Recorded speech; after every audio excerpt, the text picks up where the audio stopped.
mains, parce qu'il y a encore un peu de temps. Est-ce que c'est la même chose? Si tu as des commentaires obscènes dans tes affaires, on les voit. Là.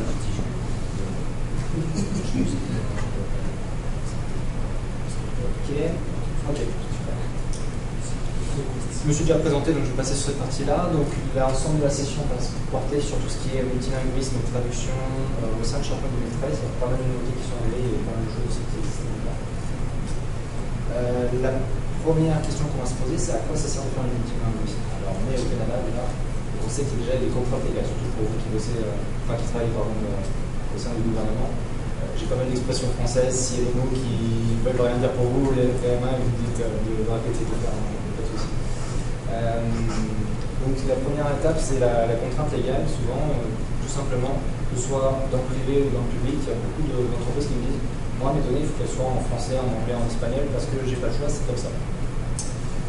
L'objectif, c'est surtout de faciliter l'interaction des collaborateurs, c'est-à-dire qu'on va avoir un système d'information, des collaborateurs dans l'entreprise qui sont de diverses nationalités, qui parlent diverses langues, et on sait tous que pour un utilisateur, utiliser un logiciel dans sa langue natale, c'est beaucoup plus facile que d'utiliser un logiciel dans une autre langue ou dans sa deuxième ou des fois sa troisième langue. Donc, c'est un gain de temps, bien plus d'utilité, et c'est pour ça que aussi qu'on veut faire du multilinguisme dans SharePoint et en général dans les systèmes d'information. C'est aussi de faciliter l'accès à l'information. Pour la même raison, pas forcément l'utilisateur, mais quelqu'un qui va venir consommer l'information, un client, quelqu'un extérieur, au-delà d'utiliser le logiciel, il y a aussi une information qu'il veut consulter, la donnée, là je parle de la donnée en tant que telle, ça sera beaucoup plus facile pour la même raison pour lui de la consulter dans sa langue natale. Et enfin, l'objectif c'est toujours de toucher plus de personnes. Si vous mettez des logiciels, des systèmes d'information et aussi des données à disposition dans plusieurs langues, comme ça sera plus facile à utiliser, et bien, vous aurez plus de monde qui va venir utiliser vos données, les consommer, etc. Alors, pour parler de l'agenda rapidement, de quoi on va parler au sein de SharePoint? Parce que nous, notre focus, ça va vraiment de dire j'ai SharePoint et je veux faire du multilinguisme avec, c'est ça notre objectif. On va parler des packs de langue. Je ne sais pas s'il y a des administrateurs, plutôt des développeurs, plutôt des power users ou des gens qui font un petit peu de configuration. Pas mal moitié-moitié, je te dis. Moitié-moitié, mais c'est très bien parce que c'est une session moitié-moitié. La première brique, je y reviendrai, pour avoir du multilinguisme dans SharePoint, c'est d'installer ce qu'on appelle les packs de langue. Je ne rentre pas le détail par-dessus. Ensuite, là-dessus. Ensuite, il y a un mécanisme qui est peu connu dans SharePoint, mais qui existe déjà depuis SharePoint 2010, c'est la traduction de site. Je vous expliquerai ce que c'est, à quoi ça sert, comment ça marche. Enfin, dans SharePoint 2013, je ne sais pas si vous êtes au courant, mais il y a un tout nouveau service de traduction qui est arrivé. C'est la capacité au sein de SharePoint, on va détailler la façon dont il fonctionne, etc. D'aller traduire du contenu, d'aller traduire la donnée. Ça, c'est vraiment intéressant en termes de gain de temps pour la publication, pour la création de contenu, etc. On va parler évidemment des variations qui existent depuis 2007. Certains ont plus ou moins bons souvenirs avec les variations. Je ne sais pas si vous avez trop joué avec. Ça a évolué un petit peu. Je suis développeur aussi. Dans une session sans code, je ne vais pas en mettre beaucoup. Une session sans code, il faut en mettre. Je vais vous parler du multilinguisme aussi dans le code parce que c'est aussi la responsabilité des développeurs de faire en sorte que ça soit multilinguisme. Et on va parler des métadonnées parce que une des grosses nouveautés, c'était déjà un petit peu sur SharePoint 2010, mais une des grosses nouveautés de SharePoint 2013, c'est justement d'intégrer ces mécanismes de multilinguisme au sein des métadonnées. En fait, quand vous cliquez sur les liens, je vous montrerai tout à l'heure pour une démonstration, ça vous exporte et ça vous importe des ressources, des RESX, des fichiers XML. Alors pour les utilisateurs finaux, ce n'est pas forcément ce qui est le plus pratique. La fonctionnalité elle mérite là et peut-être pas forcément très pratique, mais au moins elle mérite. Et c'est pas automatisé. Qu'est-ce que ça traduit? Les titres et les descriptions de listes et les titres et les descriptions de colonnes de listes. Mais il y a une limitation, pas les choix de colonnes de choix. Si vous avez une colonne de choix, vous avez des choix avec un mot, vous ne pourrez pas traduire ces choix-là avec cette fonctionnalité. Une limitation de SharePoint, il faut la connaître, elle est. Qu'est-ce que ça ne traduit pas? Ça ne traduit pas le contenu des listes, le titre du site, la barre de navigation, la barre de lancement rapide. Alors, quand je parle de titre du site, ça, je pense que vous savez de quoi je parle. Quand je parle de barre de navigation, c'est celle qui est en haut. barre de lancement rapide, c'est celle qui est à gauche, qui généralement contient le titre des listes et des librairies de documents qui sont dans le site.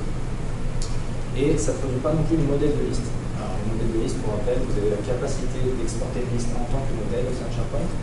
Pour que ces modèles soient multilingues, il faut traduire les colonnes de liste, les colonnes de site ou les colonnes de liste qui sont appliquées avant l'export, et traduire pareil le titre de la liste avant l'export et après l'exporter. Parce qu'une fois que c'est exporté, on ne peut plus le traduire. C'est comme ça reste bloqué dans le modèle et il se passe forcément sur ce dans le modèle. Je me sors un chiffre.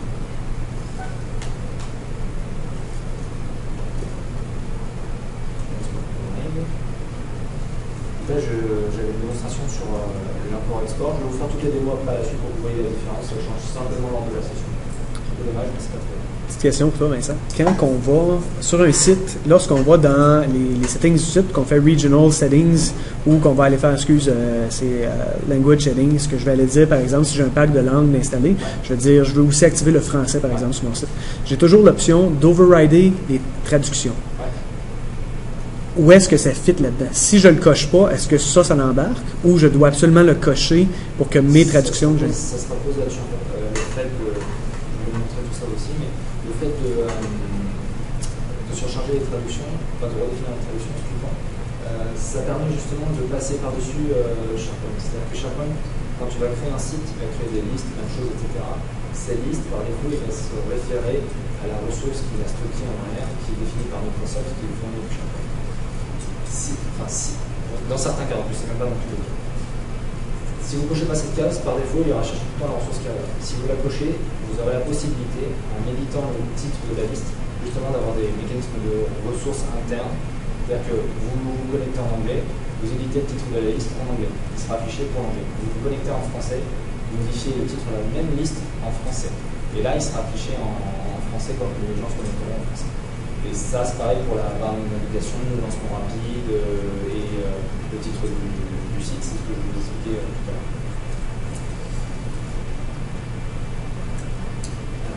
La deuxième partie, l'autre partie plutôt utilisateur avancé de multilinguisme, c'est le content editor web part et la recherche. Quand je parle de content editor web part, ça parle à des gens ou pas du tout? Oui.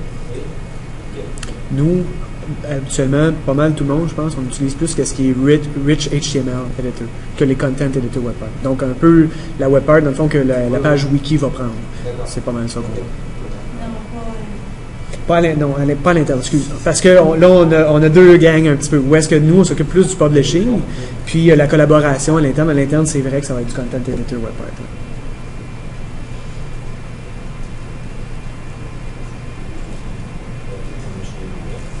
Le content editor web part et recherche.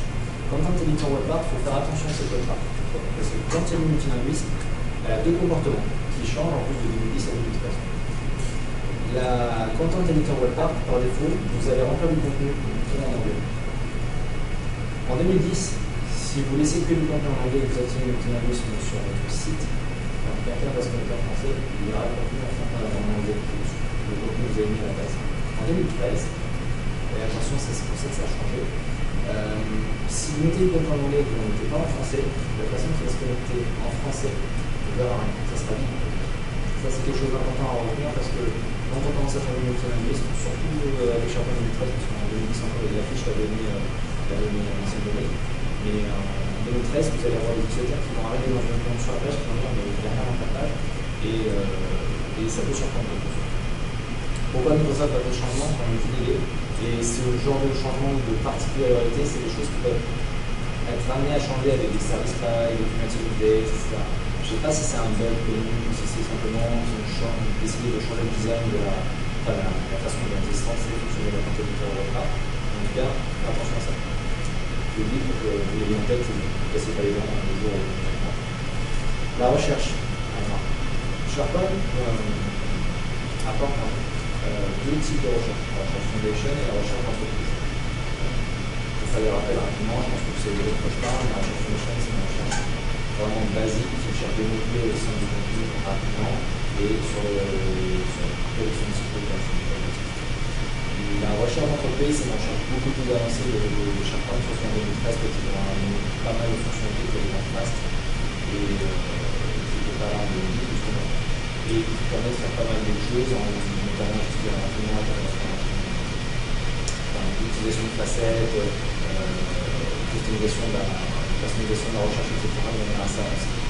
Pourquoi je parle de la recherche sur ce temps-là? Et ça, je vais vous montrer peut-être la manière en rapide de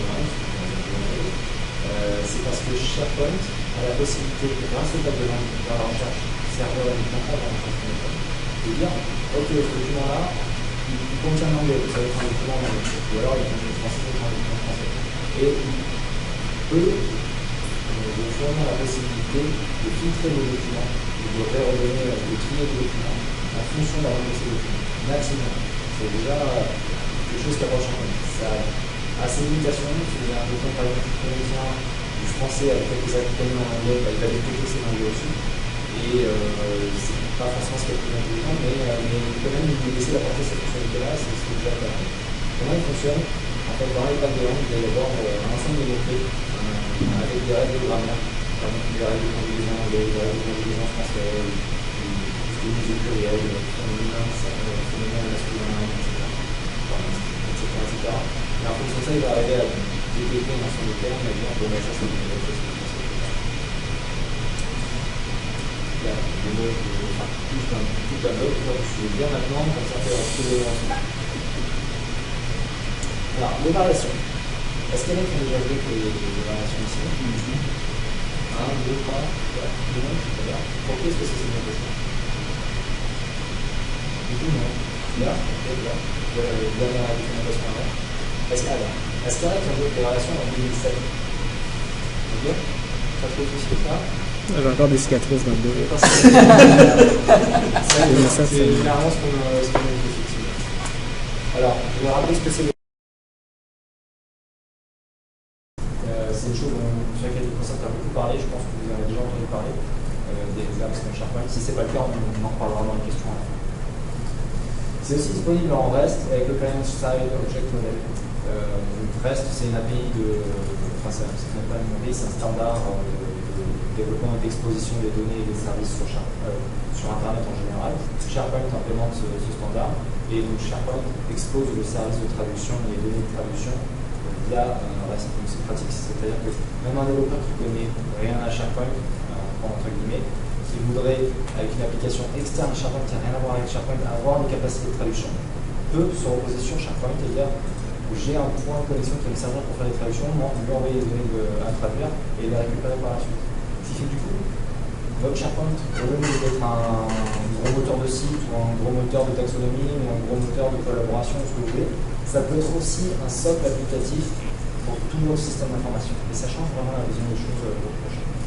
Et Client-Side Object Model, c'est le modèle Object Protector, merci pour la traduction, et qui vous permet d'accéder à SharePoint, mais sur des applications plus larges, type smartphone, type téléphone intelligent, type tablette, type n'importe quoi d'autre, même navigateur avec des applications qui s'exécutent bien dans le navigateur. Comment va se dérouler notre processus de traduction? On a des utilisateurs qui accèdent alors ça c'est une install Microsoft, donc merci à Microsoft, ils font des plus dessins qui accèdent au contenu au web frontal, au serveur web frontal, et qui n'est pas forcément dans la bonne langue. Donc dans ce cas-là, qu'est-ce qu'ils vont demander? Ils vont demander à SharePoint de traduire les données. Donc, le serveur web frontal, grâce à l'API, va contacter notre serveur applicatif, notamment celui qui héberge la partie traduction, enfin la partie application de traduction automatisée. Et là, on va passer dans deux modes, comme je vous disais tout à l'heure. Soit c'est des données de type direct, en synchrone ou en streaming, soit c'est des données qui peuvent être mises en attente.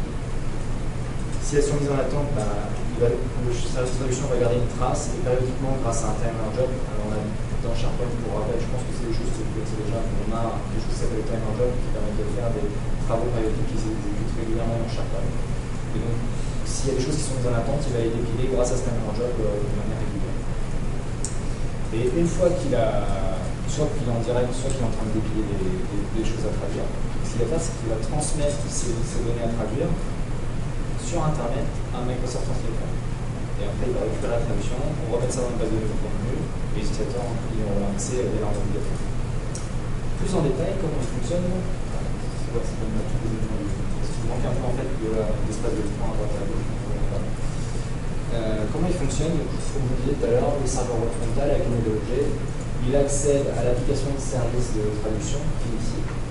Et il y a un gestionnaire fil d'attente qui dit ok, est-ce que c'est quelque chose que je peux mettre en attente ou pas?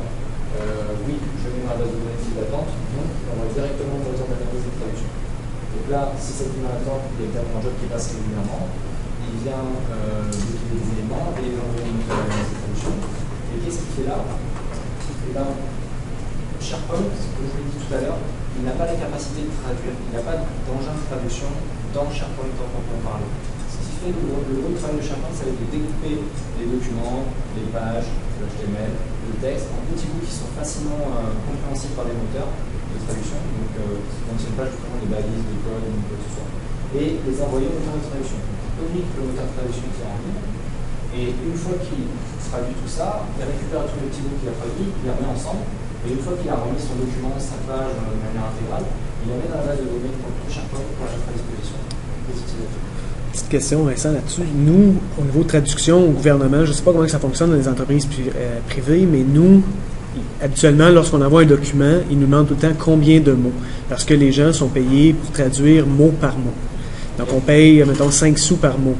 Est-ce que le système peut te dire combien de mots que tu es en train d'envoyer? Peut-être que tu as des trucs là-dessus, il faut regarder en détail l'API, mais je ne pense pas. Non. Ce qu'il faut bien comprendre, c'est que derrière, alors Microsoft, dans sa grande beauté, non, mais c'est rare, hein, parce que d'habitude, on dit ouais, les licences c'est cher, le support il est cher, tout est cher chez Microsoft. Là, ils ont dit, quand vous avez payé une addition SharePoint Server, vous avez déjà sorti à 7 sous, donc la partie traduction, ils vous la donnent gratuitement. Vous consommez leur service en ligne, eux ça leur coûte de l'argent parce qu'il faut que les serveurs qui tournent, etc., etc. Mais ils vous fournissent gratuitement ce service parce qu'ils estiment que vous avez déjà payé assez en achetant un SharePoint Server. Après, on ne sait pas comment ça va évoluer plus tard, mais pour l'instant c'est comme ça qu'ils le font. Sachant que leur service de traduction, si vous en tant que développeur, vous voulez développer une application complètement hors SharePoint, ça ne joue pas sur SharePoint, mais ça appuie simplement sur les services de traduction de Microsoft, ils sont payants. Il n'y a que pour SharePoint Server qu'ils ont fait gratuit. Avant, c'était gratuit quand c'était en bêta, mais maintenant, l'autre détail sur lequel je reviendrai un peu plus tard, c'est que par défaut, le service de traduction envoie ça en ligne à Microsoft pour faire les traductions de manière automatisée. Mais vous avez aussi la possibilité de dire, généralement un fichier standard qui est utilisé par les traducteurs ont des normes de fichiers pour la traduction. Donc c'est vous génère ce fichier-là, en ayant découpé toutes les pages, les petits bouts, etc., dont je vous parlais tout à l'heure. Vous prenez ce fichier, vous envoyez à votre entreprise favorite de traduction sur Internet. Qui aura des traducteurs humains, des traducteurs professionnels, qui eux feront leur traduction, ils vous renverront l'équivalent du fichier traduit. Vous leur donnez au service, ils disent ok, j'ai tous mes petits bouts, je les remets dans mes bases de données de contenu, etc. Donc il y a ces deux possibilités-là. Traduction automatique en ligne gratuite, ou alors traduction humaine ou professionnelle, payante, via les fournisseurs de traduction.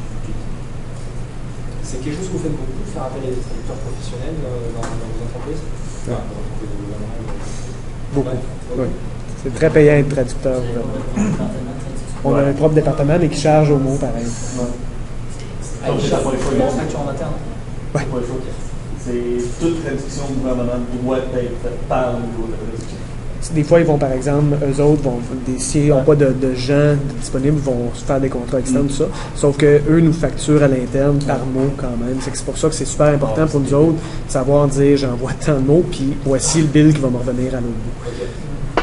D'une certaine manière, quand le fichier au format standard des traducteurs, c'est le XLFF, ce fichier-là, il contient des mots, il respecte les normes XLFF, donc eux, quand ils mettent dans leur outil de traduction, ils ont des logiciels spéciaux pour ça.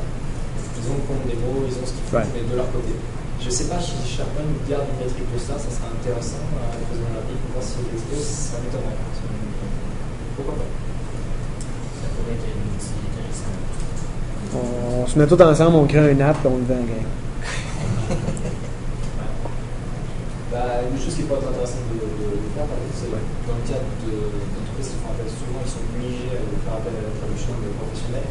au lieu d'avoir à se balader les fichiers, parce qu'actuellement quand je vous montrerai, le fichier il faut le prendre et l'envoyer par mail ou par quoi que ce soit au traducteur. Ce qui pourrait être intéressant, c'est d'aller se brancher dessus, de dire moi je les envoie directement à ce que là, avec le professionnel, des serveurs, des services, tout ce qu'il faut. Ça peut être intéressant de développer ça. Ou bien avoir un service qui automatiquement va regarder les autres traductions que tu as faites dans le passé pour si c'est les mêmes termes, les mêmes choses. Avant de renvoyer tout le kit, tout le complet, puis faire tout retraduire. Ben, SharePoint bénéficie. Le moteur qui découpe les petits bouts, il fait les analyses, justement, il a un cache.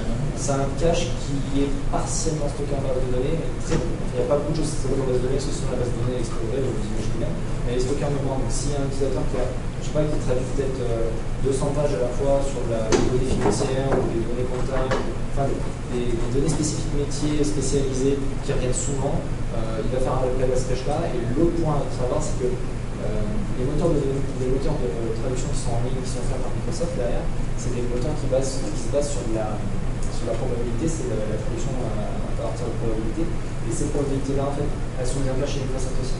Donc, selon ce que contient le document, ça pourrait être instantané, parce qu'il y a quasiment tout qui est en cache de l'autre côté, presque instantané parce qu'il y a tout qui est en cache sur les serveurs de Microsoft, ou un peu plus long parce que justement il va faire de l'analyse avec des règles de probabilité, etc., pour aller traduire pour la première fois le document.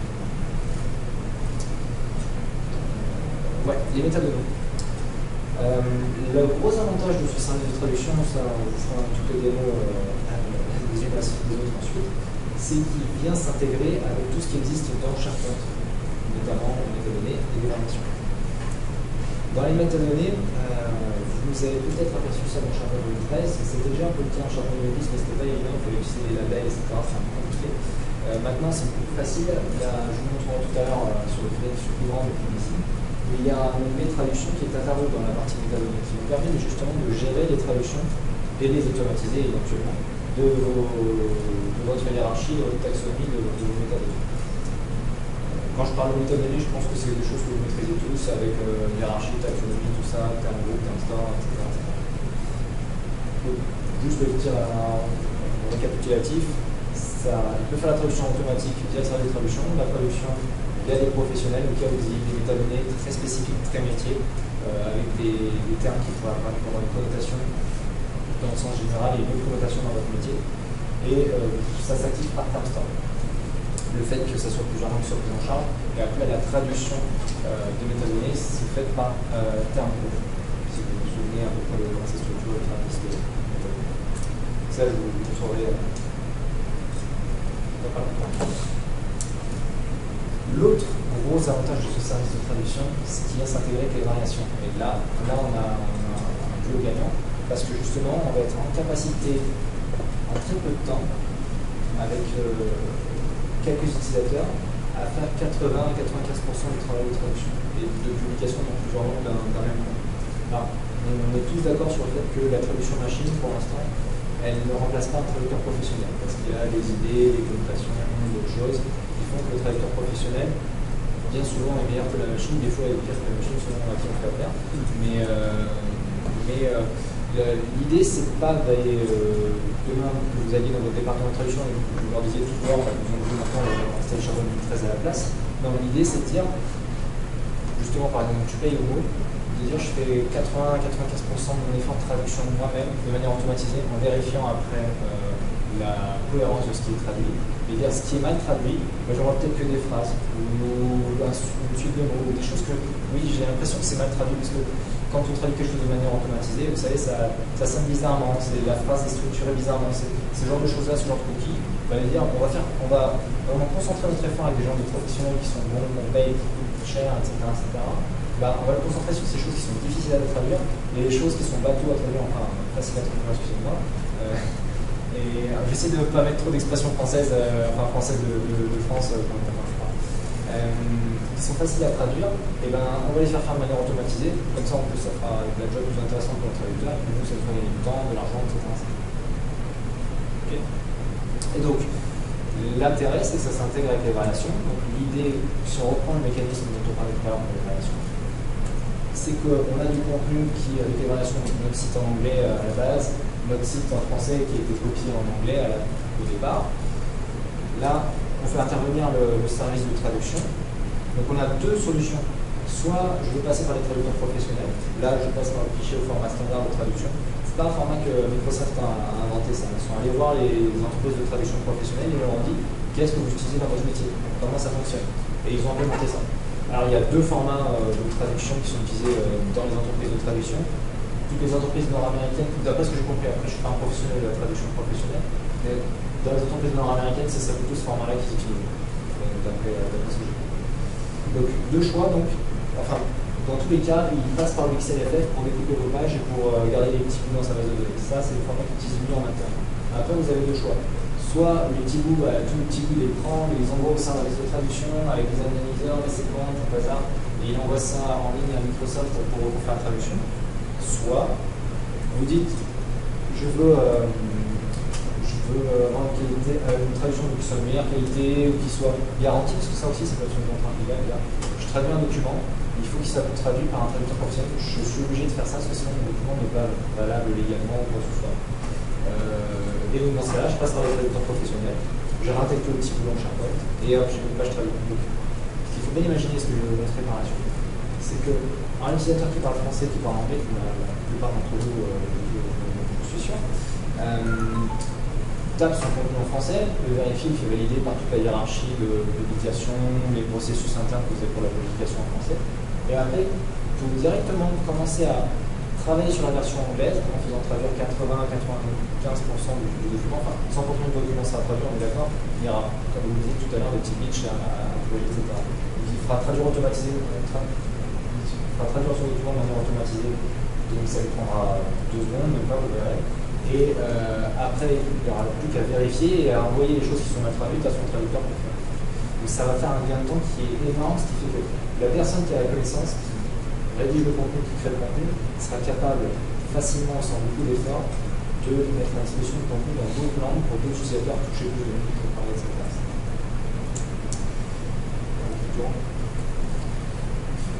Là, on avait la traduction d'une variation au sein de l'illustration, mais je vais vous le faire tout à la suite. Un peu de code maintenant. Je ne vais pas vous abrutir avec beaucoup de code. Le but, c'est de vous donner les bonnes pratiques pour les développeurs pour pas qu'il y ait d'erreurs qui sont faites par les développeurs. Parce que quand vous développez, je ne sais pas si on a pu voir ça, les développeurs.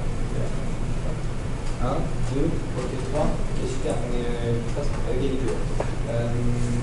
Quand vous êtes développeur, c'est vous en tant que développeur qui avez la responsabilité de faire en sorte que votre application elle puisse gérer les situations de multilinguisme. Si vous faites mal votre travail en tant que développeur à la base, ça va être vraiment beaucoup plus compliqué pour les utilisateurs avancés ou quoi que ce soit d'arriver après à avoir un système d'information qui sont multilingues.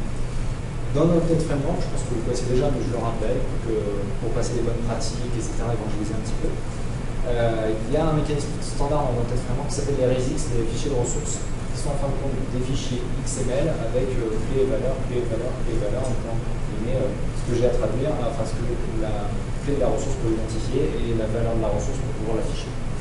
Et l'idée de ces fichiers, c'est que vous en avez un par langue, comme ça, quand vous référencez à une de ces ressources, automatiquement SharePoint ou l'ASP.NET, parce que ça date de .NET et l'ASP.NET, va dire, bon, là on est en français, j'affiche les ressources qui correspondent au français, là on est en anglais, j'affiche les ressources qui correspondent en anglais, et ainsi de suite. Dans SharePoint, pour les rappels pour les développeurs, il y a 2 endroits où on peut stocker les ressources.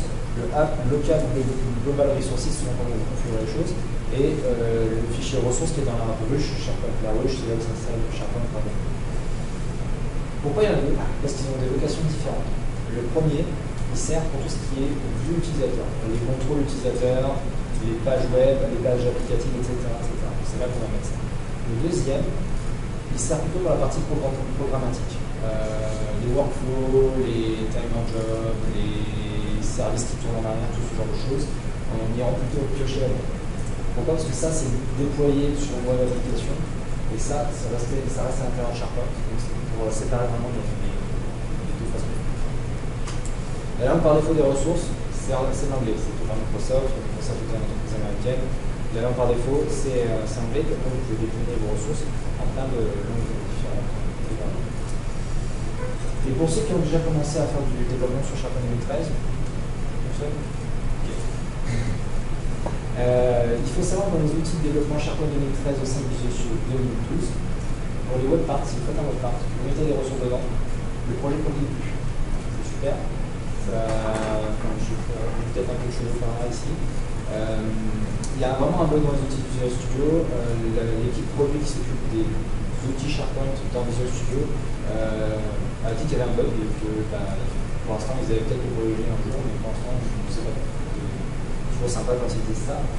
Donc de quoi ça vient? Je ne sais pas s'il y en a qui ont fait sur SharePoint 2010 des web parts en mode sandbox, donc dans les solutions. Alors dans SharePoint 2010 il y avait des solutions sandbox. C'était des solutions qui avaient accès à moins de choses dans SharePoint pour éviter de casser SharePoint. Et maintenant, Microsoft s'est déplacé, mais à l'époque, c'était très à la mode en 2010. Quand on faisait des web parts sur Sandbox, il utilisait ce qui était nouveau, ce qui s'appelait les visual web parts. Et régulièrement, on avait ce genre de bug, en fait, que quand on mettait des ressources dans les visual web parts, ça cassait tout, c'était plus compliqué. Le truc, c'est que même pour les solutions full trust, quand vous faites des web parts de bug, par défaut, maintenant, il passe sur un visual web part de toute façon. Avant, il fallait faire un web part et puis référencer un contrôle utilisateur. Maintenant, par défaut, faire un visual web part. Et ça complique. C'est dommage.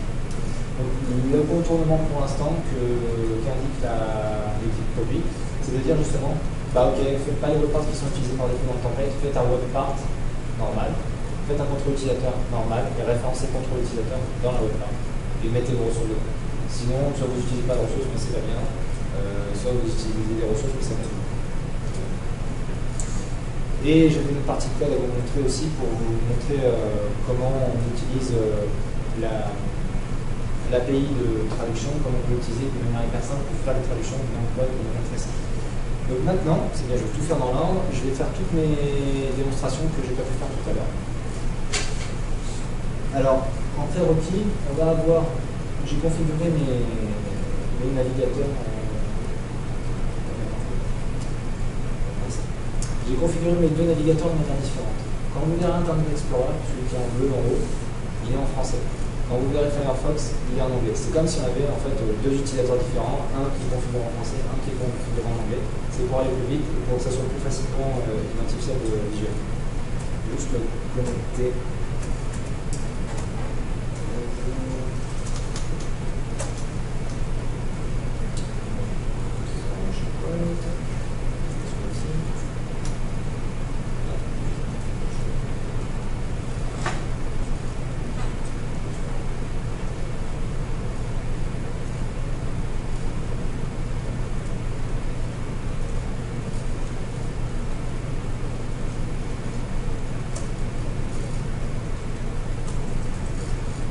Est-ce qu'il y a des questions? Je ça a été clair, je peux parler trop vite, je n'ai pas utilisé trop d'expressions françaises, vous avez rien compris de votre réponse. Petite question pour ce que tu parlais tout à l'heure, le bug dans les outils Visual Studio. C'est quoi l'erreur exactement qu'il va te donner lorsque tu essaies de la compiler? De mémoire, attends, je l'avais mis sur mon blog, je peux te retrouver l'article sur mon blog si tu veux. Je peux donner l'erreur exacte, parce que j'ai beaucoup de problèmes depuis Update 3 de mon côté, puis ça s'applique autant à 2010 qu'à 2013. Quand tu fais une Visual Web Part, j'ai le problème depuis le Update 3 de Visual Studio 2012. Lorsque je fais un Visual Web Part, automatiquement, lorsque je viens pour le compiler ou que je switch en mode designer, mon fichier .designer disparaît. Et à ce moment-là, mon initialize control, c'est celui-là? OK. C'est exactement ça l'erreur. Quand tu mets des ressources, c'est exactement ça. Ce qui se passe, c'est que pour une raison X ou Y, le designer disparaît. Et donc du coup, forcément, il n'arrive plus à créer la référence virtuelle pour tes contrôles que tu as placé dans ton contrôle, dans ton visual web part. Et ce qui se passe, c'est que du coup, je n'ai rien compris en fait, tout simplement parce que tout ce que tu as référencé dans ton code behind, il n'y a plus rien qui est présent, donc il est copié du tout. Et c'est parce que, à mon avis, l'analyseur, le parseur ASP.NET, qui est utilisé pour les visual web part, je ne sais pas pourquoi il a ce comportement-là, mais peut-être que Microsoft peut m'appeler là-dessus. Quand il trouve des ressources, en fait, ce qu'il essaie de faire, quand il trouve des ressources, alors après, quand il n'y a pas de ressources, je ne sais pas ce qu'il essaie de faire, mais je le cache aussi bien. Mais quand il y a des ressources, en fait, les ressources, vous avez deux possibilités quand vous les compilez. Je ne voulais pas trop aller trop loin dans le développement, mais bon, on va prendre la question quand même. quand vous faites des ressources, il y a deux possibilités en lesquelles vous pouvez les compiler, vous pouvez les déployer. Soit vous les déployez en tant que tel, en tant que fichier XML sur votre serveur, et il y aura lié avec XML, SharePoint, enfin SharePoint ou même un site web, parce que c'est des mécanismes d'ASP.NET. Soit, tu veux que je parle plus fort peut-être? Non, c'est bon, c'est juste. Soit les ressources sont compilées et intégrées dans une DLL satellite, ce qu'on appelle un assembly satellite. Et ces assemblées satellites, normalement, on est censé les déployer avec les autres assemblées. Et le problème, c'est que pour SharePoint, c'est pas déployer des assemblées satellites. Et ce qui se passe, j'espère que je suis assez clair, en tout cas pour ceux qui la question intéresse, ce qui se passe, c'est que du coup, en fait, les outils Visual Studio, ce qu'ils essaient de faire, c'est qu'ils essaient de regarder les assemblées satellites.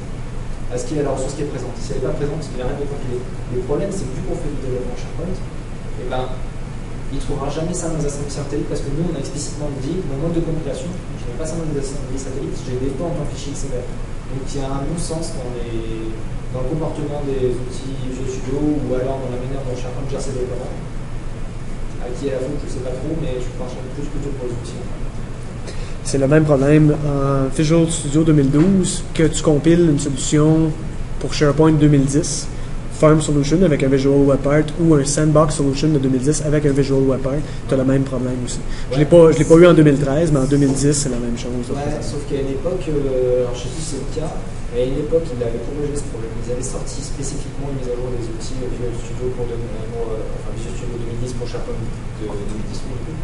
Ils avaient sorti spécifiquement une mise à jour pour ça. Et on ne sait pas pourquoi, au jour, ça s'est mis à ne plus marcher.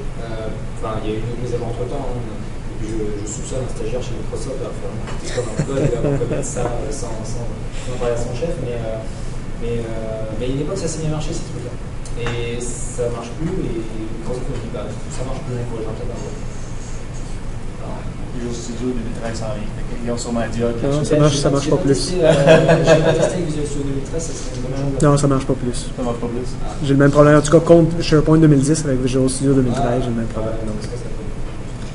Ce qu'il faut savoir avec Microsoft, c'est que ces compagnies, ils veulent faire de l'argent. Ils corrigent les bugs en priorité qui ont un impact. On t'enregistre, il faut juste faire attention. En priorité, ceux qui ont un impact financier, ce qui est normal. Après, quel est l'impact d'avoir plein de développeurs SharePoint qui ne peuvent pas non plus en toutes les ressources? À nous faire pression. Voilà. Non, l'autre raison. Rapidement, c'est dommage parce que je vais prendre un code qui ne marche pas et puis en plus il manque un bout en haut. Voilà, je vais le mettre en plus petit, comme ça on va revendre toute la fenêtre. Donc ça c'est SharePoint, je pense que vous n'êtes pas surpris, c'est SharePoint 2013, ils ont des détails partout, etc. C'est très joli. Et je vais demander un truc qui est zoomer. Et ce qu'on peut voir directement, là c'est un site qui n'a rien activé si ce n'est les packs de langue. J'ai créé un site et je lui ai dit tu peux passer d'une langue à l'autre. Donc ce qu'on peut voir, c'est que par défaut ce site est écrit en français et tous les liens de menus, SharePoint, etc. sont en français. Donc ça c'était la toute première démo au tout début pour vous expliquer qu'on peut faire du multilinguisme, c'est pour ça que ça redescend un peu en termes de français. La première chose qu'on peut voir là-dedans, c'est que là, ici, il y a beaucoup de gens qui râlent à propos de ça, on n'a plus la possibilité de changer de langue. Avant, dans SharePoint 2010 et dans SharePoint 2017 aussi, on avait la possibilité de changer de langue directement depuis là. Il y a des contournements qui sont sortis pour SharePoint 2013, les gens vous disent ouais mais c'est pas grave, modifier la master page. Alors master page c'est une page globale structurante dans SharePoint qui vous permet de structurer visuellement à quoi va ressembler votre site web, dans votre collection de sites SharePoint ou site SharePoint. Donc, il y a des gens qui ont sorti un contournement en disant rajoute ce bout de code dans ta master page et tu verras, tu auras quand même le contour. Très bien. Ce qu'il faut faire attention, c'est que ce contour risque de disparaître plus tard. À un moment donné, si vous sortez là, à un moment donné, vous peut-être sortir de SharePoint, peut-être garder juste par rétrocompatibilité quand vous avez les modes rétrocompatibles SharePoint. Si vous faites ça, vous ne tenez pas quand il y aura SharePoint 2000 quelque chose, que vos master page que vous aurez trafiqué pour ajouter le truc en haut, là, dedans, ça ne marche plus. Pourquoi Microsoft a fait ça? Microsoft, ils sont quand même assez intelligents, comme dire. Ils se sont dit, les utilisateurs, dans 95 ou 100% des cas, ils ont configuré leur périphérique, que ce soit un téléphone, que ce soit une tablette, que ce soit un ordinateur portable. Il est configuré pour au moins afficher la langue, alors ça dépend après des grandes entreprises, mais au moins travailler dans la langue de l'utilisateur, la langue préférée de l'utilisateur. Et puis si ce n'est ça, au moins travailler dans une langue que comprend l'utilisateur ou qui est la norme dans son entreprise, dans son organisation. À partir de ce constat-là, Microsoft ils se sont dit qu'est-ce qu'on va faire, plutôt que de laisser les utilisateurs leur, jouer avec la langue, etc., ce qu'on va faire, c'est qu'on va détecter cette langue qui est configurée, la stocker dans son profil utilisateur et on va dire c'est sa langue par défaut. Et c'est tout. Donc, pourquoi? Parce que l'idée c'est de dire les choses sont déjà configurées, pourquoi on demande aux gens de les reconfigurer encore une deuxième fois? Ils ont déjà donné l'information, on va pas besoin qu'ils la redonnent cette information. Et ils ont raison, pour des utilisateurs standards, des utilisateurs qui ne font pas le SharePoint avancé, et ils vont utiliser SharePoint dans une seule langue, et dans 95% ça va conviendra. Après il y a des gens comme nous, les gens comme nous qui avons la nécessité de passer d'une langue à l'autre pour publier des choses dans une langue, publier des choses dans une autre langue. Là ça va être plus compliqué. Et c'est pour ça que l'astuce de Masterpage ou alors utiliser OCMI 2013 qui rajoute ça notamment qui est encore, enfin si on le souhaite, peut permettre à certains utilisateurs, mais vraiment une toute petite partie des utilisateurs, c'est juste les utilisateurs avancés qui ont besoin de ça, de changer de langue rapidement.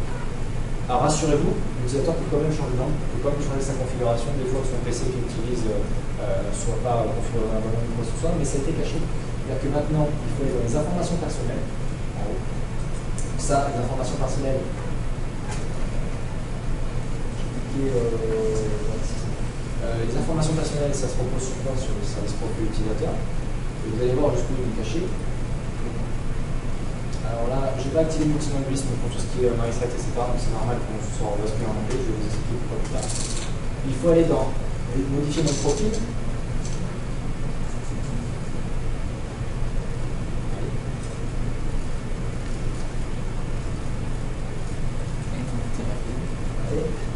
Déjà, il a pris du temps à démarrer, en plus il est lent, mais puis il est possible. Et il faut aller dans les trois petits points, et les language, enfin les paramètres régionaux et là, une fois que c'est caché, parce que c'est pas mal caché, il faut aller dans un menu, cliquer, retourner sur modifier notre profil, aller trouver les trois petits points qui sont cachés au fond, et après dire je vais aller dans les paramètres linguistiques et régionaux. Et là, en fait, vous voyez cette boîte, qu'est-ce qu'elle va permettre de faire grâce à ce menu-là? L'utilisateur va pouvoir ajouter tous les langages qui parlent selon son ordre de préférence. Mon langue préférée, ça reste le français, parce que ça passe par l'anglais. Donc je vais rajouter le français, et après je vais rajouter l'anglais, parce que je parle anglais, puis l'espagnol, parce que je me débrouille peut-être approximativement en espagnol, puis après je vais déclarer forfait, je vais demander à quelqu'un de me dire ce qui est écrit sur le site, parce que je paye. Donc du coup, en fonction de ces langues qui sont configurées là, et en fonction de... Ce qu'il faut bien comprendre, c'est que SharePoint, c'est un système d'information, c'est pas juste un site web. Donc il y a plein de sites au sein de ce système d'information, il y a plein d'espaces de collaboration, d'espaces de publication sur lesquels on voit les choses. Et donc en fonction, quand je vais accéder sur chacun des espaces, en fonction des langues qui sont activées, SharePoint va essayer de faire une correspondance entre tel configuré là, par an, tel configuré sur le site web, c'est-à-dire, ok, le site est dispo en anglais, toi tu parles bien anglais, je vais t'afficher en anglais. Ah, le site n'est pas dispo en anglais, il est dispo uniquement en français. Tu parles français, bon, j'ai fait afficher en français dans ce cas-là. Et en fonction de l'ordre des langues qu'on mise ici, il va vous afficher la langue qui vous correspondra le mieux. Donc c'est pour ça, beaucoup de gens critiquent le fait qu'ils aient retiré le fait de changer de langue rapidement. Moi je trouve que c'est une bonne chose parce que l'idée c'est de dire je configure les choses une fois, je ne le répète pas 30 fois. Moi je parle français, anglais, espagnol, ça ne changera pas. Même si je venais à apprendre une langue, ça ne changera pas, au moins pas tous les 2 jours, quoi. Ça changera peut-être sur une période d'un an ou 2 ans. Pas besoin de le reconfigurer 35 fois ou quoi que ce soit. Je le configure une fois à l'espace central, puis après, peu importe où j'atterris sur le système d'information, je veux que ça soit la meilleure langue, celle que je parle la mieux, qui soit affichée. A noter que ça se base sur le service profil utilisateur. Il faut qu'il synchronise ces données qui sont là avec les profils locaux sur chacun des sites. Donc, des fois, on spécifie les choses ici. Et ça met un certain temps à s'appliquer sur les sites de destination. Ça peut être perturbant pour les utilisateurs, c'est normal. Donc ne vous étonnez pas si vous avez ce genre de comportement ou ce genre d'appel de support. J'ai changé mes langues ici, comment ça se fait que c'est pas changé sur mon site. Donc ce que je voulais vous montrer justement, si je montre Firefox.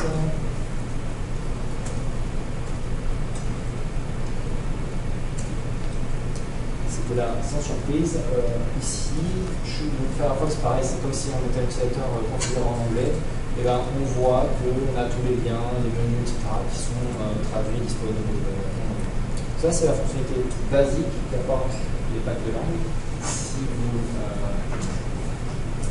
traduisez, si vous activez les langues et si vous avez installé les langues sur votre installation. Au niveau timing, je veux justement dépasser, ou c'est bon? Ben, je sais, on a commencé un peu plus tard, mais ouais, on est. Quand le monde va commencer à sortir, là, c'est parce que. D'accord. Si je vous vois, vous voulez sortir, c'est soit le numéro 8, soit le numéro 30. Alors. Peut-être juste, passer vite fait variation. Je pense variation, en gros, on a quand même les concepts, mais c'est plus les services, je pense, que les gens voient en live qui est intéressant. Là. Alors, je ne vais pas faire la démonstration en entier pour accélérer, mais c'est ce que je vous parlais tout à l'heure. C'est ce dont je vous parlais tout à l'heure. Par rapport à la traduction de site, ce qu'il faut bien comprendre. Alors, déjà, pour ceux qui n'avaient jamais vu SharePoint 13, je ne sais pas si vous avez qui n'avaient jamais vu SharePoint 13, mais la partie action du site a été à droite en SharePoint 17, elle est passée à gauche en SharePoint 10, elle repasse à droite en SharePoint 13. Et bon, c'est les designers chez Microsoft qui changent de goût. Non, qui ne peut pas, je filme. Qui changent de goût et qui changent les choses. C'est pas très grave, c'est juste qu'il faut le savoir. Et il faut savoir que c'est derrière une roue dentée, ce qui n'est pas forcément très évident. Après, ce qu'il faut bien comprendre, c'est que SharePoint 2013 apporte une grosse nouveauté en termes de design, notamment. Au-delà d'amener les tuiles, qui sont quelque chose qui est très à la mode en ce moment chez Microsoft, l'idée de SharePoint 2013, c'est que ce que dit Microsoft, c'est que accéder à SharePoint uniquement avec des PC qui ont clavier, écran souris et pas d'écran tactile, c'est fini. Ils disent, parce que quand ils font une version de SharePoint, ils ne la font pas pour maintenant, ils la font pour les 3 prochaines années à venir, ou les 5 prochaines années à venir. Ils disent, là, ok, il y a peut-être des gens comme nous qui sont très techniques, qui avons que, enfin moi personnellement, j'ai qu'un PC, j'ai pas de tablette chez moi. Mais ces gens-là, ils vont, comme les dinosaures, ils vont disparaître. Ils vont avoir de temps en temps dans l'entreprise, désolé pour ceux qui ont cette affaire. Et de plus en plus, les gens vont accéder à cette information avec des téléphones intelligents, avec des tablettes, avec d'autres périphériques un peu plus bizarres qui commencent à apparaître sur le marché, notamment, je sais pas si on peut parler des montres tactiles, pas du tout. Donc, Google, Apple et Samsung sont en train de faire la compétition dans 6 mois, et des modèles de montres numériques qui vont apparaître. Ce sont des montres qui normalement affichent l'heure, mais elles ne font pas que ça. Elles vont notamment servir, elles auront l'écran tactile à la place d'un cadran normal. Elles vont pouvoir servir à faire des choses, aller sur Internet, servir aussi d'appareil Bluetooth pour vos téléphones intelligents. C'est-à-dire que vous pourrez avoir votre téléphone dans la poche et dire envoie un SMS à maman, dis-lui que je vais leur ramener des fleurs, ces choses-là. Tout un ensemble de choses utiles, utiles pratiques au quotidien. Il faut voir l'usage, mais tout ça pour dire que l'ère où on n'avait que le PC, c'est définitivement terminé. Et donc, pour ça, ce qui se passe, c'est qu'il y a de plus en plus de choses tactiles. Vous parliez, ne serait-ce qu'il y a 10 ans de téléphone tactile, que tout le monde aurait des gros téléphones, tout le monde me dit non, l'avenir c'est des tout petits téléphones, à l'époque c'était ça qui était la mode. Tout ça pour dire que tactile, on y va avec les doigts. Les doigts, c'est beaucoup moins précis qu'une souris. Donc qu'est-ce qui arrive sur les interfaces?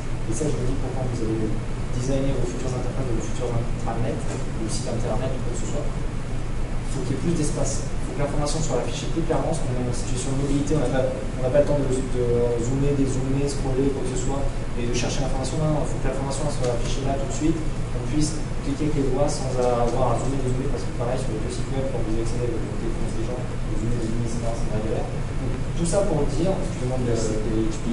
Comment? Le site de HP. Ouais, je sais pas, je travaille pas beaucoup avec matériel HP, mais Faut que tu zoomes avec un ordinateur. ok. Chacun sait. Ouais, ils ont peut-être un peu de retard à ce niveau-là. Et tout ça pour dire, vous avez vu ces inconvénients, c'est-à-dire que pour pallier à ces inconvénients, il faut gagner de la place, avoir des interfaces qui soient toutes claires, avoir des interfaces où on gagne de la place. Une des motivations pour enlever la partie changement de langue, c'était justement de dire je veux gagner de la place, je veux plus qu'il y ait partie changement de langue dans le menu utilisateur. Et c'est pour ça que les paramètres du site, on vous met des titres d'inté ou des trucs comme ça. Ou des gros carrés, des tailles, là, directement sur la plateforme. Parce qu'on veut gagner de la place, on veut que ce soit plus facile pour l'utilisateur, nomade, tactile, etc. Pour revenir à ce dont je voulais parler à la base, je vais écouter vraiment les mots pour pas que ça prenne trop de temps.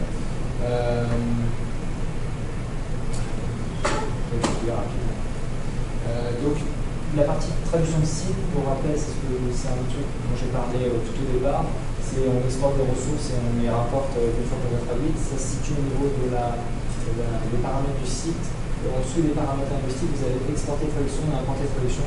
Ici, vous pouvez sélectionner les langues pour lesquelles vous voulez traduire votre site. Vous exportez un fichier RESX, vous le traduisez, vous le réimportez, et hop, vous avez vos titres de liste ou des colonnes de sites qui sont traduits dans SharePoint automatiquement. C'est pas très pratique pour les utilisateurs finaux, c'est pas très pratique. Je vous montre pas parce que je compte un petit peu. L'autre démonstration, c'était les variations. Je vais passer mon lecteur du côté, parce que on va voir sur le plan.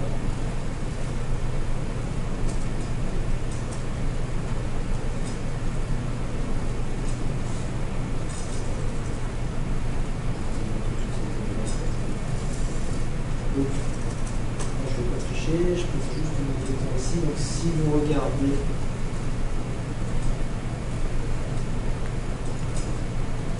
ici, il y a l'adresse standard. Alors, je ne sais pas si les définitions sont là. Quand je clique, ce que je voulais vous faire voir, c'est qu'il n'y a pas de.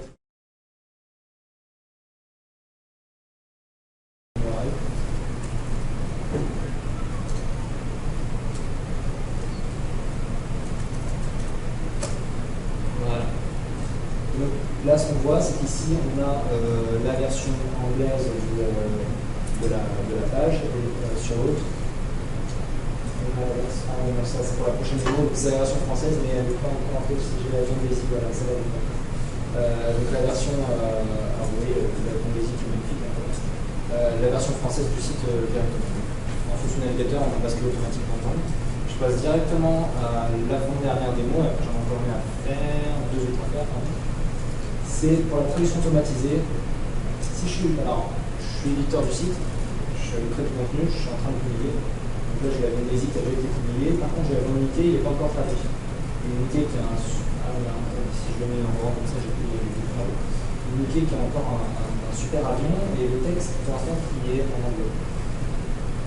Grâce au service de traduction automatisé, on a ici une section en plus qui est apparue et des boutons en plus qui sont apparus. On peut créer un package de traduction, donc ça c'est ce qu'on va fournir au traducteur, le fameux fichier XLFF. Là-dessus aussi je vais le copier, mais en gros ça vous fait le fichier XLFF, vous l'envoyez au traducteur, il traduit et vous l'incorporez, téléchargez la traduction, vous l'incorporez, donc ça remplace automatiquement dans le contenu. Et sinon ce qu'on peut faire c'est traduire automatiquement à partir du service de Microsoft. Et vérifier l'état de la traduction. C'est-à-dire, je vais créer un fichier à un moment donné, je vais vérifier où est-ce qu'il en est qu'il est revenu ou pas. Parce qu'on a la possibilité aussi de les incorporer de manière centralisée, si on veut, et d'automatiser au niveau de la question de service. Ou alors j'ai fait une demande de traduction automatique, mais asynchrone, et où est-ce qu'elle en est. Donc une fois qu'on a fait ça, donc là devant je mets le point pas très clairement, je vois si je peux mettre en. Là vous voyez, il y a le texte en anglais, je ne touche pas. Je vais cliquer sur traduire automatiquement. Le temps qu'il réalise un service, ça prend un petit peu de temps parce que pareil, c'est un ordinateur portable. Il n'y a pas d'un serveur, c'est pas des infrastructures SharePoint au complet que j'ai ramené avec moi, je n'ai pas envie de ramener tout un rack avec moi. Donc là, ce qu'il est en train de faire, il prend la page, il a découpé un petit bout, il réveille les services de Microsoft sur Internet. Donc j'espère que la connexion Internet n'est pas trop mauvaise ici. Avec tous ces petits bouts, il nous demande de traduire. Voilà ce qu'il est en train de faire. Il les réincorpore, il va les mettre dans le contenu sous vos yeux ébahis. Par expérience, est-ce que la traduction est quand même bonne ou... Oui, on va regarder si tu veux un peu les détails de la traduction. Mais ce qu'il faut voir, c'est qu'il fait, moi je dirais, après ça dépend des textes que tu fournis, toujours pareil.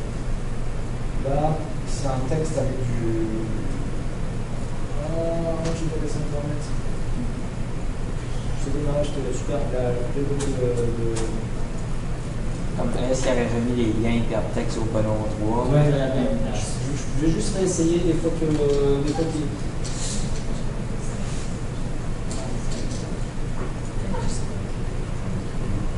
C'est vraiment dommage. En fait, ce qui se passe dans la théorie, c'est qu'on là, il n'arrive pas à contacter.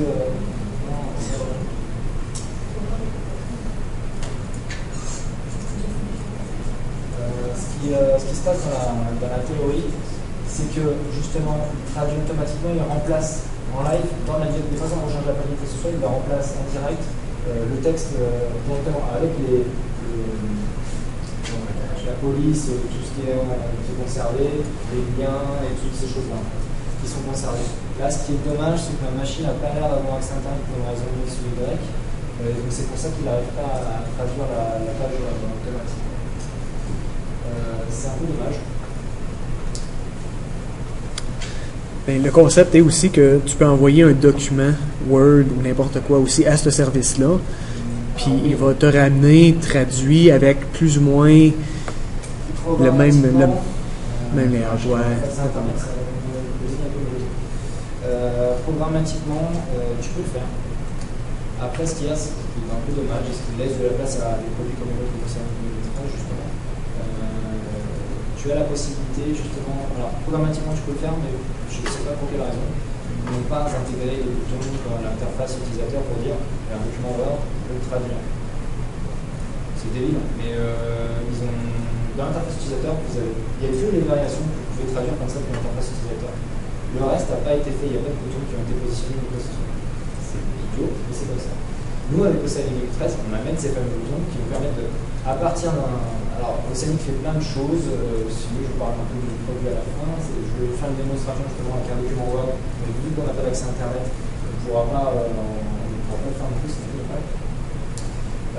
Oceanic apporte ces boutons justement de dire j'ai un document, je dis que sa langue c'est du français, du anglais ou ce que tu veux. On n'est pas obligé de le dire de manière programmatique. Les services de traduction les services de traduction détectent la langue d'un document automatiquement, on n'est pas obligé de la définir pour un document. Mais Oceanic, ce qu'il fait, c'est qu'il prend ce document, vous dites si c'est du français ou de l'anglais, il l'envoie en traduction, il en crée une copie dans les langues de destination que vous avez cochées, qui sont traduites à chaque fois. Et en fait, tous ces documents-là, il va les lier les uns aux autres et dire ça, c'est la copie de ce document, ça, c'est la copie de cet autre document, etc. etc.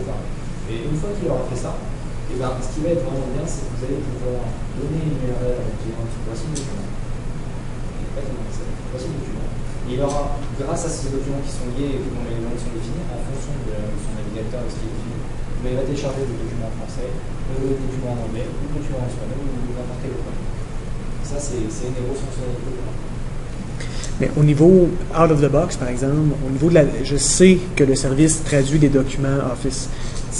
Peut-être le bouton, à mon souvenir, n'est pas sur le document comme tel. Mais Mathieu, corrige-moi, je pense dans la librairie. Peut-être au niveau de la librairie, tu en vois peut-être tout aussi, mais il y a une façon de convertir des documents, je pense. C'est pas un bouton que tu choisis spécifiquement pour ta page. C'est ça, moi aussi, j'essaie de trouver parce que je peux sortir du détail.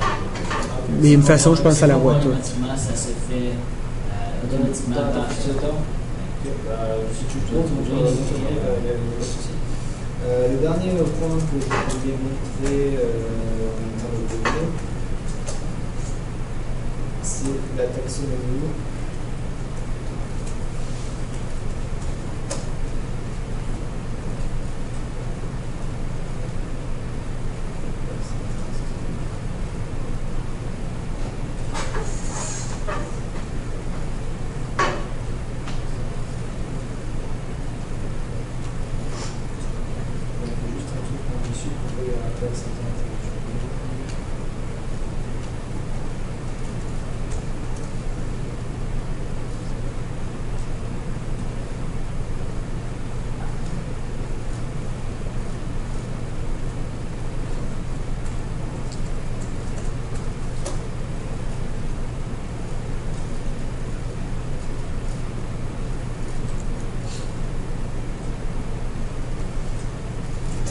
Puis au niveau de tout ce qui est publication, tantôt tu as envoyé, par exemple, si on avait réussi à contacter le service l'autre bord, ça revient. À ce moment-là, ça rentre, les workflows de publication normales s'appliquent, donc on peut envoyer, quand la traduction est revenue, est-ce qu'il y a possibilité de connecter à un workflow, de dire envoie-le pour approbation, pour que quelqu'un puisse passer à travers? Ouais. Quand tu fais ta page, en fait, elle va rester en mode brouillon. Ce qui va se passer quand tu vas traduire, en fait, il va faire des versions par-dessus. Okay. À partir du moment où tu as les versions, tu as tout gagné en fait. Parce que tu as le standard de SharePoint avec les workflows, les emails receivers si tu veux développer quelque chose ou quoi que ce soit. Je vais vraiment une des machines, parce qu'en fait j'ai 3 machines derrière la machine SharePoint. Quand je fais la base de données, on essaiera à la fin, voir si ça passe quand même. Donc, l'autre démo que je voulais vous faire, qui marchera parce que j'ai pas la synthèse pour l'instant, on va voir après si ça va avec celle-là. C'est au niveau de la taxonomie.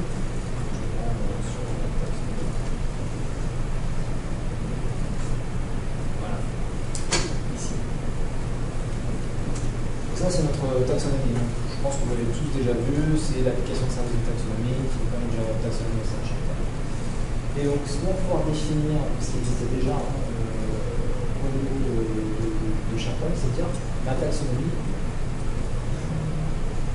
La taxonomie, elle est disponible en français, en anglais et en d'autres langues éventuellement. On pourrait dire que chaque taxonomie sont différentes. Ce qu'on n'avait pas ou qui n'était pas évident, et encore une fois, ça se base en partie sur les impacts de langue. C'est-à-dire que là, vous avez les langues qui sont disponibles avec les impacts de langue. Si vous voulez, vous pouvez définir d'autres langues, mais par défaut, va se baser sur ce qui est basé sur les impacts de langue. Et encore une fois, si vous n'avez pas de tag de langue installé, vous n'allez pas avoir beaucoup de fonctionnalités que je vais vous montrer. Et donc, une fois qu'on a fait ça, en fait, au niveau des termes,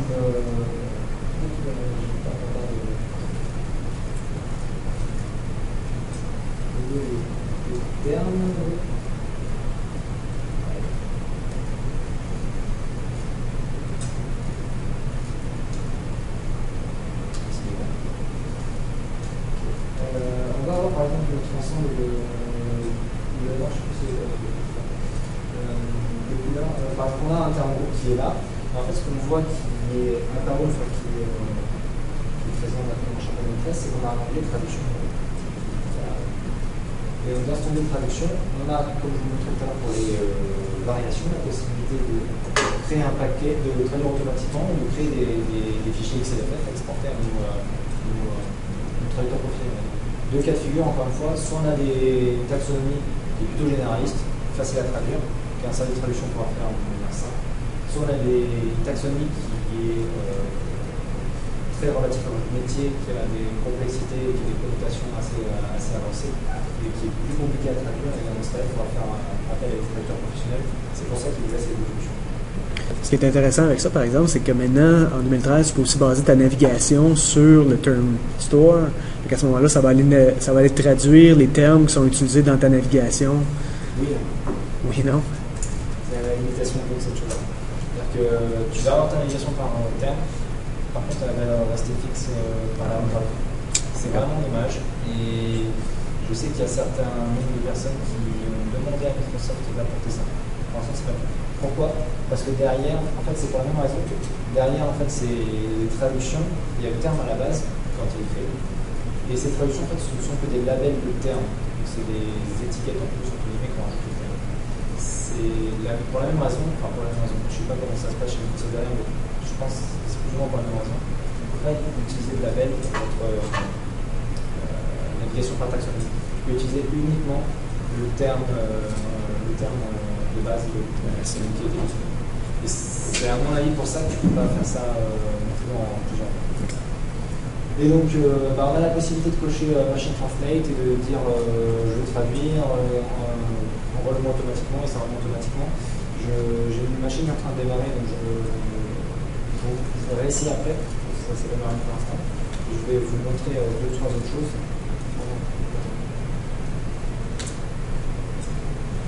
Premier, c'est la narre de groupe, et après je vous libère. La première, c'est le code en fin de compte. Celui-là, c'est la code. Voilà. C'est du code de Samuel. Le secret est caché, hein, mais je vous en colle un petit peu, juste pour vous. C'est pour vous dire qu'en fin de compte, faire la traduction automatique par code, c'est pas compliqué du tout. Là, comment ça se passe? On commence d'abord par lui dire je veux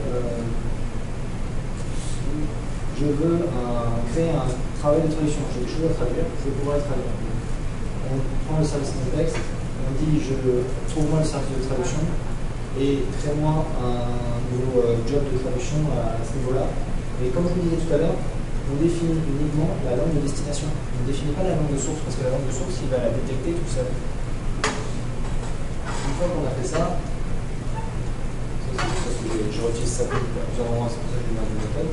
Une fois qu'on a notre job, on va lui dire j'ai des éléments à traduire. Donc là, il y a un peu de bazar pour la gestion des URL, Et l'idée, c'est assez simple, c'est une méthode qui est vraiment très simple. À partir de notre travail de traduction, j'ai une méthode Translate qui prend l'URL de source, l'URL de destination. C'est vraiment pas compliqué que ça du tout. L'URL de source, là où il y a votre document à la base à traduire. L'URL de destination, là où on va le poser une fois que ça a été traduit. À savoir qu'on peut lui passer des streams de données, on peut lui passer des fichiers binaires, on peut lui passer énormément de choses, autre chose que des URL, hein, si vous devez lui passer autre chose, ou des fichiers texte, ou quoi que ce soit. Et une fois que ça c'est fait, il vous retourne un élément qui s'appelle la Translation Info, qui en fait lui va vous permettre de suivre l'état de la traduction. C'est une référence vers le travail de traduction qui va vous permettre de savoir si c'est terminé, si c'est échoué le bouquin, etc. de gérer les erreurs par rapport à ça éventuellement. Mais une fois que c'est ça, en fait, là vous avez terminé. Vous avez implémenté en 4 minutes. 1, 2, 3, 4, 5 lignes. De la traduction automatisée dans votre application. Et là, c'est du code full trust que je vous montre, mais ce sont plus ou moins les mêmes 5 lignes en créant ça avec le JetModel. Ça revient à ce que je vous ai dit tout à l'heure. Si vous avez une application qui est complètement en dehors de SharePoint et que vous avez besoin de capacité de traduction automatiquement dans cette application, et que vous avez un SharePoint, et bien, vous amenez l'outil en JetModel, et en 5 lignes, votre application fait la traduction automatisée. Bon, peut-être un peu plus parce que vous pouvez faire du code plus compliqué, mais c'est vraiment très simple. Et ce qu'il faut bien comprendre, c'est que SharePoint de plus en plus devient, au-delà d'un moteur très collaboratif ou d'un moteur de publication, ça devient vraiment un socle applicatif pour une entreprise dans ce sens-là. Le dernier bootcode que je voulais vous montrer rapidement.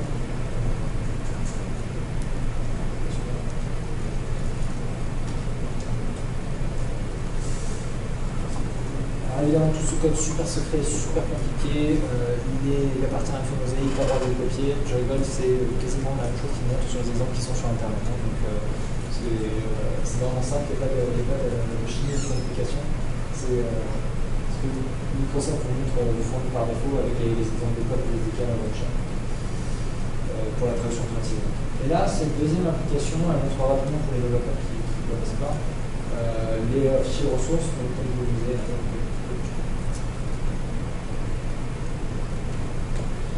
Comme je le disais, en fin de compte, alors ça c'est du code ASP.NET, on ne va pas s'étendre dessus, mais l'idée c'est de dire, pour les ressources c'est assez simple à utiliser, plutôt que de mettre le texte directement, là je mets chevron, %, $resources, la clé qui est le nom du fichier qui est à droite, là vous voyez, le nom du fichier, et la clé de la ressource. Et en fait, les fichiers ressources, c'est le même type de fichier que va vous exporter import et export site translation aussi.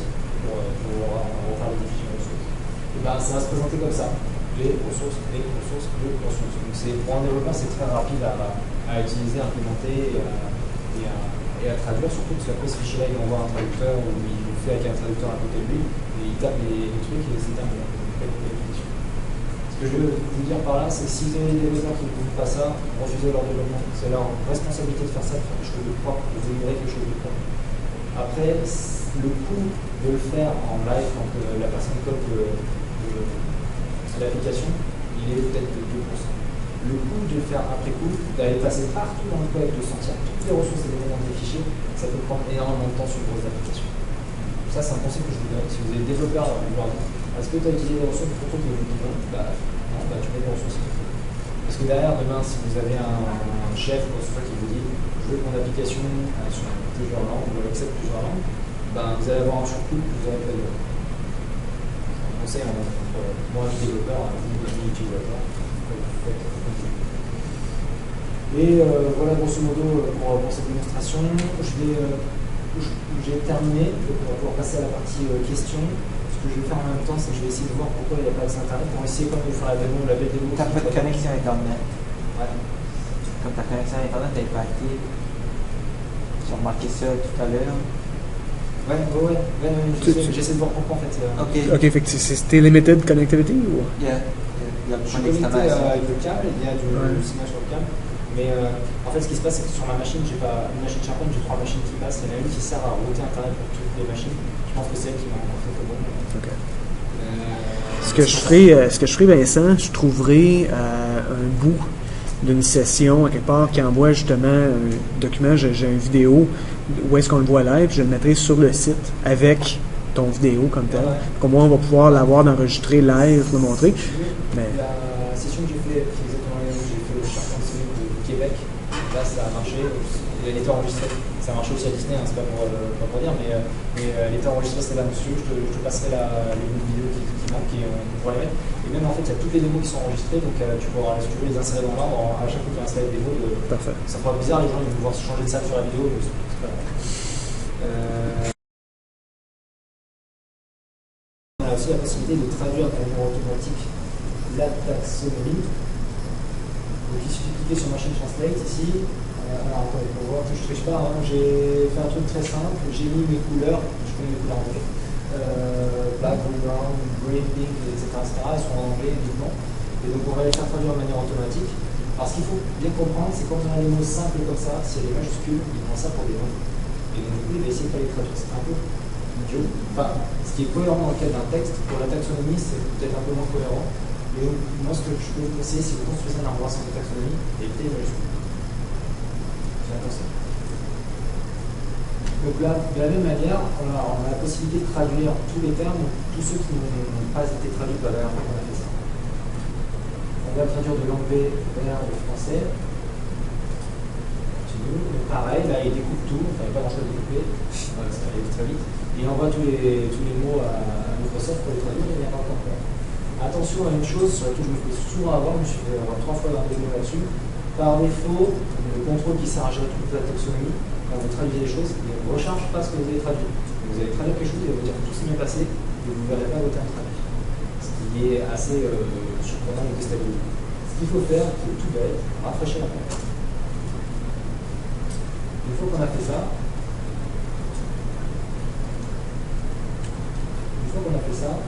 là on a notre taxonomie toujours, on a notre couleur ici, et si on clique sur Black ici par exemple, on peut voir, on a la version anglaise qui est renseignée à Black ici, et aussi, on a la version française qui est renseignée par sa traduction, et ainsi de suite avec tous les termes, tout un voisin de taxonomie. Voilà, ça conclut pas mal à ce que je voulais vous montrer. Il y avait juste une petite dernière fonctionnalité qui est plus une fonctionnalité océanique que SharePoint. Je vais vous montrer quand même ce qui est intéressant, notamment par rapport à la discussion qu'on a eue sur la traduction des documents. Donc si je vais au sein de... Je passe juste sur l'application océanique parce que je les ai séparés pour mieux me retrouver.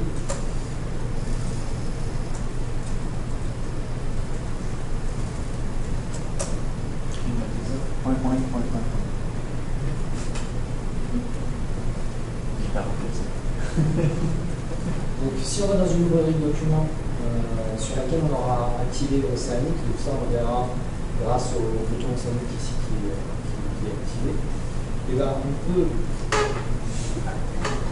Donc ça c'est un document pour 300 personnes, j'ai pris la documentation en SDN, donc la documentation de développeurs qui utilisait la technologie Microsoft, j'ai copié un paragraphe et je l'ai mis dans un document Word tout simplement.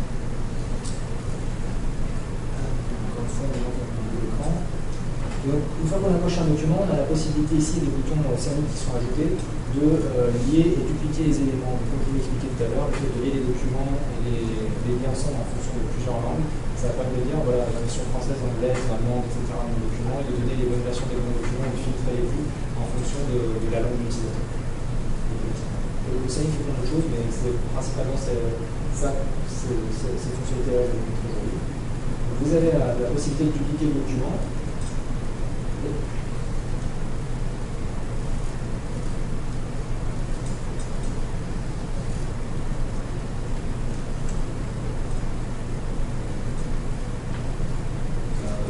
C'est toujours rapide sur la machine.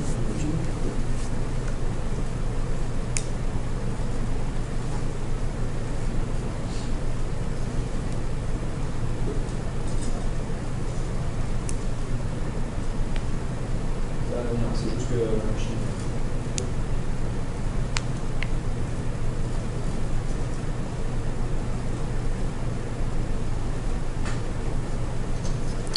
Ça va se baser sur le language pack pour te donner les choix de qu'est-ce que tu veux, en quelle langue tu veux le traduire. Ça c'est effectivement Océanique se base aussi sur les language packs. On ne peut pas, quand on développe un produit pour SharePoint, on ne peut pas s'amuser à tordre SharePoint dans tous les sens. Il faut vraiment qu'on respecte les façons de faire de SharePoint, les façons d'être de SharePoint. C'est très philosophique ce que je suis en train de vous expliquer.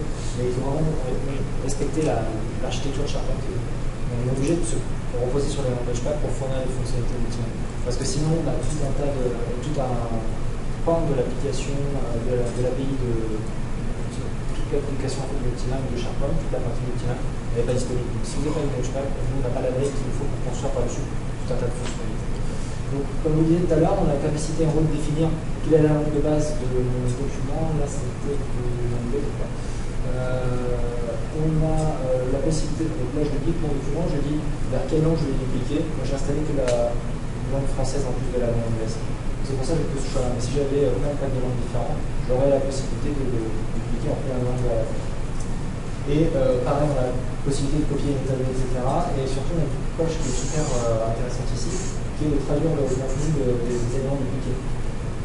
Une fois que je fais ça, donc, tout ce qu'on a fait, c'est développer une fonctionnalité par-dessus l'application de service de traduction automatisée qui, en fait, c'est le code que je vous ai montré tout à l'heure, c'est exactement ce code-là, qui appelle l'application de service, qui dit voilà le document à traduire et envoie le moi service de traduction à un même moment. C'est tout ce qu'on a fait. On n'a pas fait grand-chose de plus, à part la gestion des liens entre les documents, des langues, etc. Là, sciemment, j'ai affiché la langue et le code langue. On peut les masquer. Moi, c'est pour le besoin de la démo que je les affiche.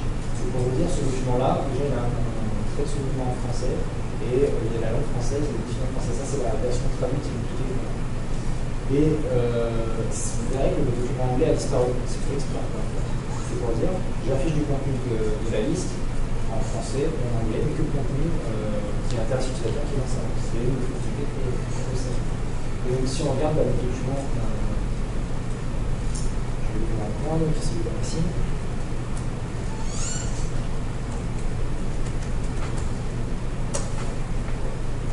Le document ici.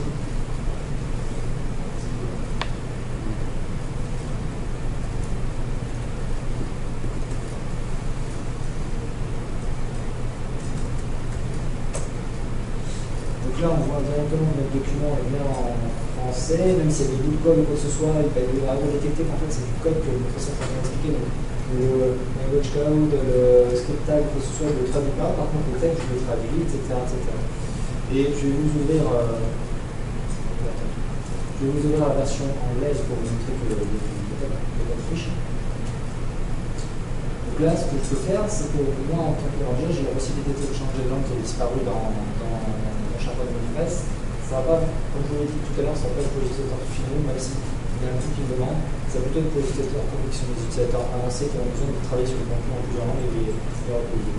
Et sinon, ça c'est encore autre chose, je peux désactiver le moteur Rossami pour lui dire arrête de filtrer les données. Moi je veux voir toutes mes données parce que je suis en train de travailler dessus, sur la version dans plusieurs langues. Il arrête de filtrer les données. Et donc là, j'ai toujours mon document de source, simplement il a été noté comme quoi il était en anglais, et c'est pour ça qu'il a été filtré tout à l'heure. Et je vais vous montrer simplement qu'il existe, ici de l'autre côté, et que c'est le même document avec le même texte sauf qu'il est en anglais. Donc voilà une des fonctionnalités de Cyanic que je vais vous parler. Si vous voulez parler plus de fonctionnalités de Cyanic, ce sera avec plaisir. Si vous voulez qu'on en parle ou quoi que ce soit, ce sera avec plaisir aussi.